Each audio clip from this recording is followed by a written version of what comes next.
because Quinn, you said they do these things. So, Brother Albright, just tell us some of the things that they're looking at doing. Yes, sir. Yes. Whatever those simple things are, that these tricks that we should be on the lookout for.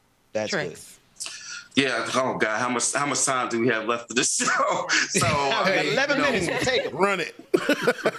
So Rebecca mentioned a couple of them, right? It's things like closing polling places, moving polling places, photo ID restrictions, both for use in person as well as use of ID for vote by mail. Sometimes even combining ID with these other requirements of you got to have a notary, you got to have 2 signatures, like all of these things that they know people don't readily have available. It's the voter purges. That's a huge thing, right? That how all these states, under the guise of saying, oh, we're just maintaining the list and making sure that the list is accurate, but they wind up purging folks who should not be purged. And guess what? It's always disproportionately Black folks, right? It's things even like I was talking about our indigenous brothers and sisters. It's the address requirements where for folks that live in indigenous communities where they know that they don't have the traditional mailing systems,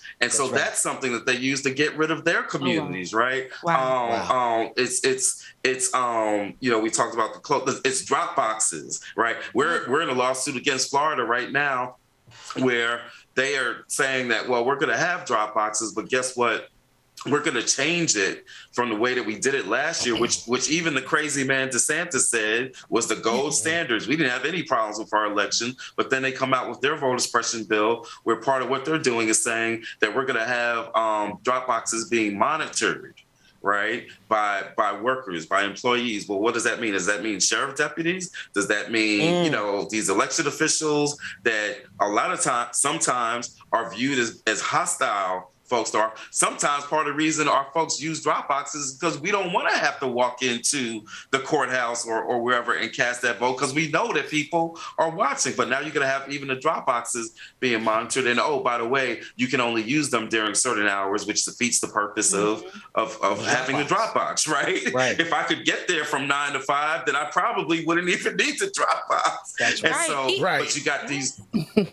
You got these restrictions on drop. In fact, in Georgia, which already passed its voter suppression bill last year, now they're introducing a new bill. That's how long we've been in this fight. We're going through a second wave of voter suppression in these states. And part of what they're doing after they restricted drop boxes last year, restricted the number and the locations and the hours. This year, they said, you know what, that wasn't enough.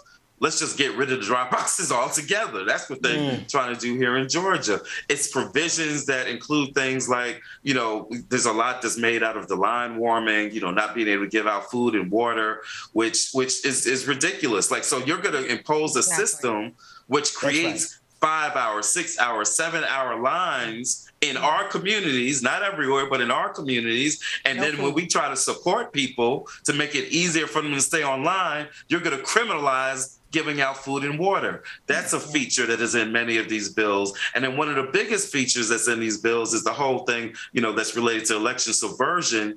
All of these things that are related to the local boards of elections in Georgia, that they took power away from the Secretary of State, gave it to the Republican legislature so that they can take over a local board of election, which they are now trying to do in Fulton County. You don't have to take over every county board. If you just take over Fulton County, guess what?